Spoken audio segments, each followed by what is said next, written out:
welcome to this edition of Race Car Fabrication and Restoration. Guess who I am? Ronnie Humphrey. You should know that by now. I appreciate you guys joining us, seriously. We're going to get back on this Buick. We're done with the go-karts. We're done with the Duck Dynasty show. Hope a lot of you enjoyed that. That was a lot of fun. And if you haven't seen that, go back and look at the episode, a couple episodes earlier. But it was a lot of fun doing that show. We're going to get this fuel line secured from front to back, and then I'm going to get the rear shocks on the car. We're also going to jump in there and start mounting the seat and the seat belts, the fun stuff. So we are making progress here. Got a surprise for you. For those of you who are friends with me on Facebook, you know that I had sent out a little trivia question and wanting to know about what color the wheels should be on the car. Well, it was like 98% of one color towards the other color, and the two choices were black, which is standard NASCAR color. That's what we ran on this car some back in 1988. But then also there were some wheels that were gold we ran on the car back in 1988. So the choice was gold or black, and the masses spoke and gave us an answer. And I'm going to show you what they look like. They look sweet. So stay tuned, fasten your seatbelts, let's get going. Okay, to get started, I had to run up to Home Depot. I didn't have some 8L clamps. These are so different names. These are called 8L clamps. That's what was on the car originally to hold the fuel line in place. But I had some that were 1/2 inch, and these are 3/4, and they fit around. I took this line with me up there at Home Depot. I guarantee it's the only piece of steel braid line that's ever been in Home Depot, probably, at least for racing applications. But we're going to just put these around. I already got the original holes and everything, so this shouldn't be too difficult. I think I'm going to run the line above the holes.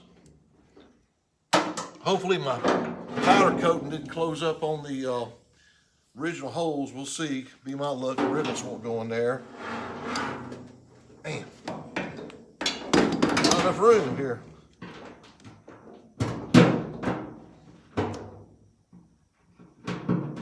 Hey, it works still. Hey, how about that? All right. Man, that looks pretty good. Nice and straight. So,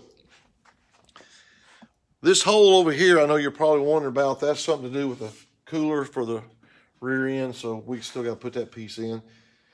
I got some 8L clamps put on the front where the frame rail is, where the fuel line runs out of the front firewall up to the fuel pump, so we'll get those, probably put them on a little bit later. I'm going to try to work fast. So let's get this thing up there and see if we can get some shocks on it now.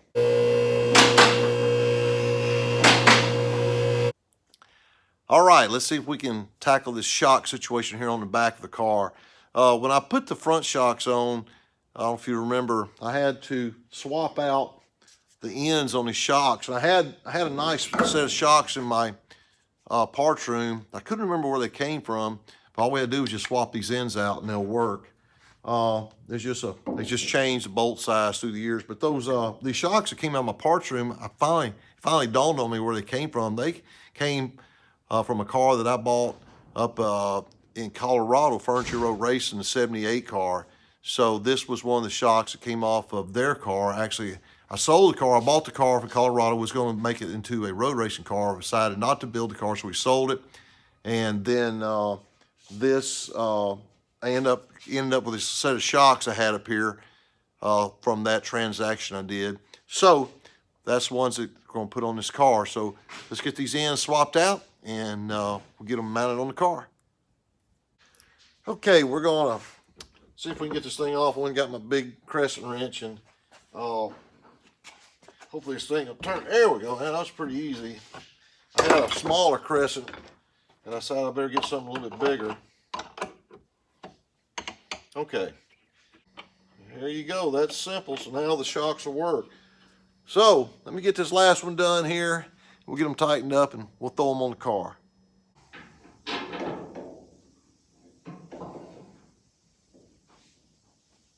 That's a tight squeeze.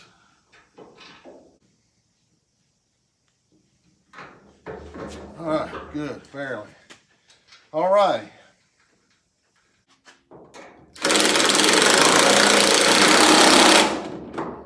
All right, that's that side there. Let me get in here.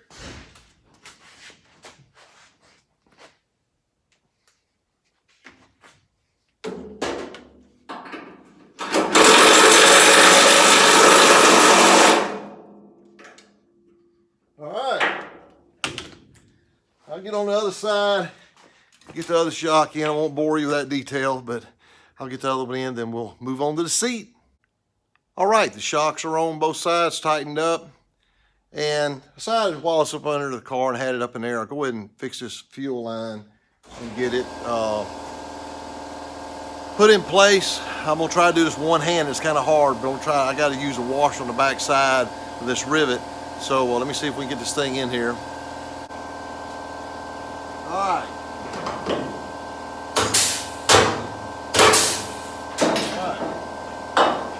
Once you get it in place, it'll work. So we'll show you all this here. Let me get the camera down and we'll show you what we ended up with. All right, you can see we got this one rivet in. I turned it around so the head would be on the inside of the car.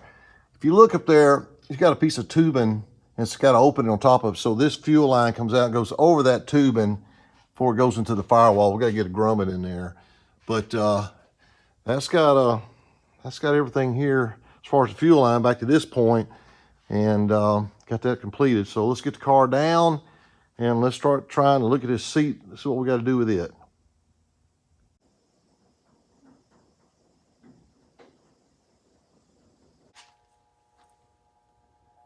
Okay, we had to pull off the Buick for a few minutes because you know my wife's been working on her snowmen for the last few episodes. If you've been keeping track, if you haven't, you ought to go back. It's pretty cool. She took old go-kart tires and race car tires. This is a slick here, but I had to make her a pipe, and so this is what we did. This is a piece of tubing off of the front fender mount off of asphalt late model. These are adjustable, so we could adjust the window wheel wells, fender wells in and out. And this is an old tin can that she had, so I think I formed it to make kind of a pipe. Can't have a race car shop. You don't use a hot glue. I said no. I said we got to use rivets. So we're going to use rivets in here. So anyway, that's going to go right here. And right now I'm screwing this. I'm running this go-kart tire is what I'm doing. But she's put some type of protective coating on these hats. And that ought to be good for about 150 mile an hour wind. So anyway, we'll get back on the Buick here in just a second. All right, that's my lovely wife. And she's pretty sharp. Like I said, she took these race car tires. But is that not cool? Get a little bit. I'll tell you what, when she goes puts these together, I'll give you a little better picture. But I'm real proud of her. I'm proud of my little pipe here. That's solid. So now we'll get back on the Buick. Well, I decided I'd come out here and I want to see the grand preview here. That's pretty trick. And the hat will not fall off. I thought it looked good for the hat on an angle. That's pretty trick. That's a NHRA drag slick, actually off one of Erica Ender's cars, last year's world champion. And I think these others, some F45s. That's a sprint car slick down there, asphalt sprint car slick. And I can't remember what these others are, but it's got some little bitty, oh, this is a sprint car slick here too. And these are little 4-cylinder asphalt slicks. Anyway, very proud of her. We got a hat coming for the woman, for the female, so don't worry about that. She had to order it off of Amazon or somewhere. Here's all their arms over here. So anyway, all right.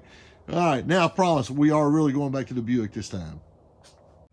Okay, this is a seat that I got from a friend of mine, Mike Starr, over at Team Texas Driving School over in Dallas. They're actually at the Texas Motor Speedway. These brackets are all standard that go across there. So it's amazing. The seat I got from him already had brackets on the bottom of it. And it's just crazy how they kept these, sizes the same for many years. This is 1988 model chassis. I don't know what year car this would have come out of. And this would have been an older seat because of no head support and all, but that's exactly what I wanted. So this is correct period seat style for the car. But I'm going to have to try to buff these ends in there just a little bit. So we're going to get the seat out and see if I can, because it barely will squeeze in there now. But I think if I go in there and just buff these edges on these mounts, on seat mounts, it should drop in there. When it drops in there, it should be able to line up perfectly with this bar on the back. So let's see if we can get it out and see what we can come up with.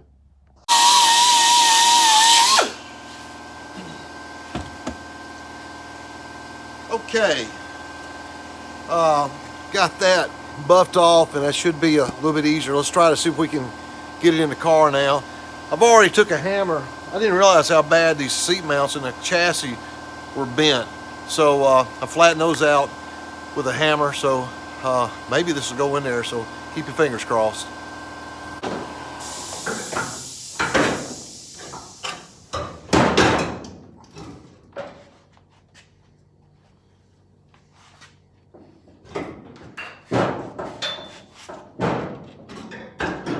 Wow, man, I can't believe that. It fits, it fits perfect. The main reason was where Philip had bolted his seat in the past, it actually folded in the mount on the chassis a little bit. So I don't think I even really had to buff the seat mount. So that is amazing. After all these years, this thing still fits. So, well, I guess NASCAR did something right for a change. Okay. The way these seats mounts are done, I should have got a little close-up view for you earlier, but this bracket you can see on the back of the seat, and there's one on the front, they've got nuts well on the back side. So you see that seat slides forward and backwards. Then you set the height or how much the seat leans back in the back with these bolts down here. Then you'll have to put a nut and a bolt on both sides back here in the back.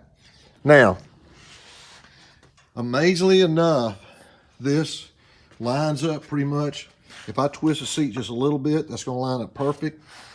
And this was nothing to do. So I'll get in tomorrow. I'll go ahead and get the steering shaft put in tight, and I'll go ahead and get the seat adjusted. I'll probably just C-clamp this back here in the back and just get it kind of roughed in. And man, that was nothing to that.